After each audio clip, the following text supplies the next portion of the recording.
1 मे महाराष्ट्र दिनी नरसापूर येथे एका अल्पवयीन युवतीवर अत्याचाराचे प्रकरण समोर आलं होतं आणि 14 दिवसानंतर जर पाहायला गेलं तर फास्ट ट्रॅक कोर्टामध्ये आज अखेर निकाल लागलेला आहे. 1250 दोषापत्र दाखल करण्यात आले होते आणि आज अखेर जर पाहायला गेलं तर न्यायालयाने मृत्यूदंडाची फाशी देण्यात आलेली आहे. माझ्यासोबत म्हणजे आरोपी जे आहेत भीमराव कांबळे यांना फाशीची शिक्षा सुनावण्यात आलेली आहे. माझ्यासोबत मृत्यूदंडातील काही नागरिक आहेत. त्याचप्रमाणे या प्रकरणाच्या याच्यामध्ये सखोल जे पहिलेपासून ज्या पहिले प्रकरण घडलं तेव्हापासून तर शेवटच्या खटल्यापर्यंत असणारे श्रीकांत जोशी माझ्यासोबत आहेत. त्यांच्यासोबत जाणून घेणार आहोत.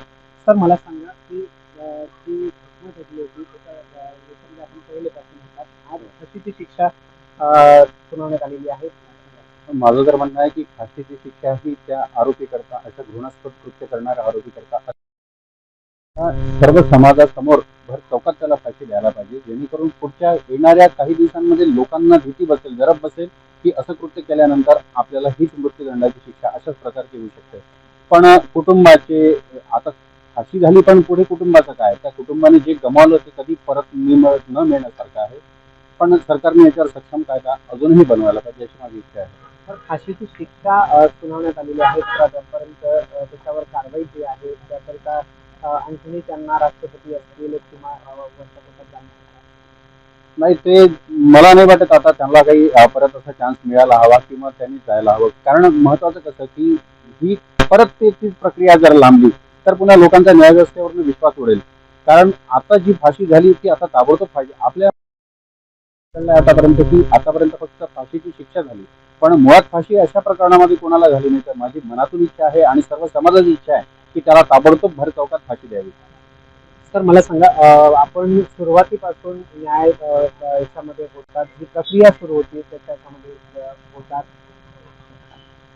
हो, मी सुरुवातीपासून कुटुंबासोबत होतो आणि अतिशय अतिशय केविलवाणी अवस्था कुटुंबाची होती. कुटुंबाला खरं तर प्रचंड तणावात होतो कुटुंब, आणि त्या कुटुंबाची झालेली हानी कुठलीही न्याय व्यवस्था किंवा आपलं सरकार भरून काढणार नाही. आज ताईला न्याय मिळाला असं न्याय म्हणता येईल, पण लेकरू तर जीव तर गेला जाणारा, ते तर कधी परत येणार नाही. पण येणाऱ्या भविष्यात अशी घटना होऊ नये हीच त्या मुलीला, त्या बाळाला श्रद्धांजली आपण आपल्याकडून देऊ शकतो. खऱ्या अर्थाने मला हेच सांगायचं आहे या प्रकरणामध्ये की जी घटना घडली होती ती माणुसकीला काळीमा फासणारी घटना होती. जर कुठे अशा घटना भविष्यात घडत असतील तर त्या सर्व घटनांना ही एक जोरदार चाप बसली आहे आणि मी स्वागत करतो त्या न्यायालयाचं ज्या न्यायालयाने ही शिक्षा त्या नराधमास सुनावलेली आहे. आणि याही पेक्षा मला असं वाटते की हा जो खटला आहे केवळ कायदे करून उपयोग नाहीये, तर समाजामध्ये कुठेतरी नीतिमत्ता सुद्धा रुजायला पाहिजे आणि जेणेकरून अशा प्रकारचं दुष्कृत्य कोणी पापी माणूस. माझं असं म्हणणं आहे या केसमध्ये पोलिसांचं पण कॉंग्रॅच्युलेशन किंवा त्यांचेही धन्यवाद म्हणायला पाहिजे की, कारण की प्रत्येक पोलीस लोकांनी जर तत्परता दाखवली आणि 10 दिवसात 7 दिवसात आपली चार्जशीट तयार केली तर कोर्टाला चार्ज फ्रेम करून लवकरात लवकर केस पुराव्याला लावता येते. कायद्याने जरी 6 महिने 1 वर्ष असं टाईम दिलेला आहे, परंतु या केसमध्ये विशेष करून पोलिसांना, पुणे पोलिसांना आपण धन्यवाद दिलेच पाहिजे. त्यांचं जेवढं कौतुक करता येईल तेवढं कौतुक झालं पाहिजे. आणि अशीच चालना पोलिसांना प्रत्येक होम डिपार्टमेंटकडनं जर गेल्या आणि त्यांना ज्या अधिकाऱ्यांनी ज्या आयोगाने 7 दिवसाच्या चार्जशीट दाखल केलेली असेल त्याला इन्क्रीमेंटच द्यावे. याच्यावर या घटनेवरून हे दिसतंय की पोलिसांची तत्परता आणि न्यायाधीशांच्या समोर कोर्टात केस आली पाहिजे. न्यायाधीश डिले करतच नाही, परंतु जर पोलिसांनी जर त्याच्यात चार्जशीटच वेळेवर दाखल नाही केली तर हे मॅटर डिले होतं. नेमकं असं म्हणायला वागू नाही ठरणार का की इतर जे प्रकरण असतात त्याच्यामध्ये जे डिले होतात प्रकरणामध्ये होते तर तिथे कुठेतरी पोलिसांचा हस्तक्षेप असतो. इन्व्हेस्टिगेशन प्रॉम्प्ट होत नाही ना. प्रॉम्प्ट अँड क्विक इन्व्हेस्टिगेशन असायलाच पाहिजे प्रत्येक. त्याच्यात काय होतं, तुम्ही डिले जर केला तर त्याच्यात बऱ्याच भानगडी निर्माण होतात. म्हणजे एकंदरीतच पोलीस प्रशासनावर असेल किंवा प्रशासनावर हा संपूर्ण महाराष्ट्राचा असेल पूर्ण देशाचा रोष होता आणि त्या दबावापोटी आज निकाल लागला. दबावापोटी नाही म्हणतात, पण it is their duty, legal duty, they have discharge, एवढंच म्हणायचं. काही महिला विधिज्ञ माझ्यासोबत आहेत, त्यांच्यासोबत जाणून घेणार आहोत. मॅडम, मला सांगा, नरसापूरचा आज निकाल लागला आणि आरोपीला फाशीची शिक्षा सुनावली.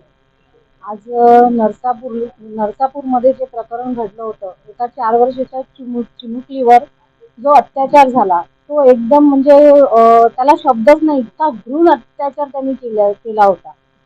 त्या अत्याचारामुळं कुठंतरी महाराष्ट्र पूर्ण पेटला होता आणि महाराष्ट्रामध्ये इतका प्रशासनावर इतकं दबाव आणून पोलीस यंत्रणा यांनी योग्य काम केलं व वेळेच्या आत त्या आरोपीची चार्जशीट दाखल केली आणि फास्ट ट्रॅक कोर्टात ती केस चालून योग्य तो निकाल दिला.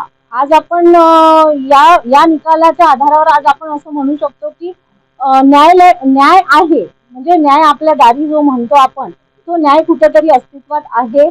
आणि त्या चिमुकलीवर जो अत्याचार झाला आणि त्या आरोपीला जी आज फाशीची शिक्षा झाली, तर एका प्रकारचं आपण ते जे घडलं ते तर परत आणू शकत नाही, परंतु कुठेतरी त्या मुलीला न्याय मिळाला हे आपण मानू शकतो. त्यानंतर असं आहे की कायद्याला बरेचशा पळवाटा आहेत. न्यायालयाने त्या पळवाटा जर अशा आरोपींना दिल्या नाही तर हा न्याय योग्य आहे जे आपण मानू शकतो. न्यायालयाने पळवाटा ज्या आहेत त्या प्रथमरित्या बंद कराव्यात, म्हणजेच आरोपीची जी बाजू आहे ती कुठेतरी न्यायालयात मांडता येईल आणि त्याला लवकरात लवकर शिक्षा करता येईल, असं महिला विधिज्ञांनी माझ्यासोबत आणखी काही महिला विधिज्ञ त्यांच्यासोबत जाणून घेणार आहोत. आणि तिथे आपण बघताय आणि आपण महिला आहात, आज त्या चिमुकलीवर जो झालेला अत्याचार होता आणि आज त्या नराधमाला फाशीची शिक्षा सुनावली आहे, काय सांगा? शिक्षा चुकीचीच आहे, तिच्यावर खूप अत्याचार झाला आहे, काय वाटतं, न्याय मिळाला पाहिजे? नाही, योग्य न्याय मिळाला. निश्चितच योग्य न्याय मिळाला. आज 14 दिवसात मध्ये जे दोषापत्र दाखल करण्यात आले होते 1250 पत्रांचं होतं आणि त्याच्यामध्ये त्यांना आज फाशीची शिक्षा सुनावलेली आहे. काय सांगाल? योग्य निर्णय दिलेला आहे कोर्टाने, कारण त्या चिमुकलीला न्याय मिळालाच पाहिजे होता.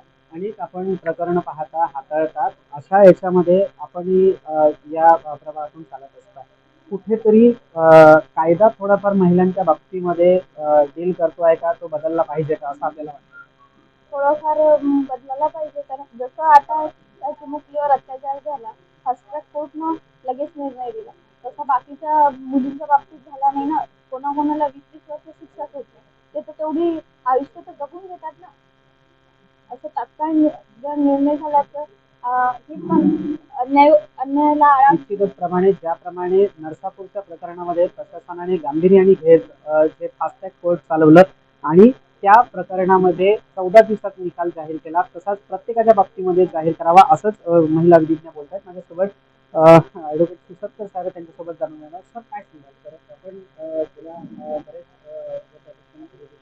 करत आहात, अनुभवी तज्ञ आहेत आपण. माझं हे म्हणणं आहे की नरसापूर प्रकरणामध्ये जो अत्याचार झाला, 3 वर्षाच्या मुलीवर ज्या अमानुष त्या व्यक्तीने कामलीने जो अत्याचार केला आणि त्याची शिक्षा त्याला तात्काळ मिळाली, याच्याबद्दल मला हे सांगायचं आहे की जे पोलीस प्रशासनाने त्यांची तात्परता आणि चार्जशीट फाईल केली आणि चार्जशीटमध्ये योग्य तपास करून कोर्टाने त्या फास्ट कोर्टाने त्याच्यावर निकाल दिला आणि सदर व्यक्तीला फाशी शिक्षा दिली, याच्याबद्दल न्यायपालिकेचं आणि पोलीस प्रशासनाचं माझ्याकडनं खूप सारं अभिनंदन.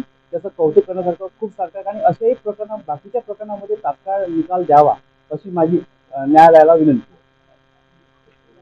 नरसापूरमध्ये घडलेलं एका 3.5 वर्षाच्या मुलीवर अमानुष अत्याचार आणि त्यानंतर तिची हत्या करण्यात आली.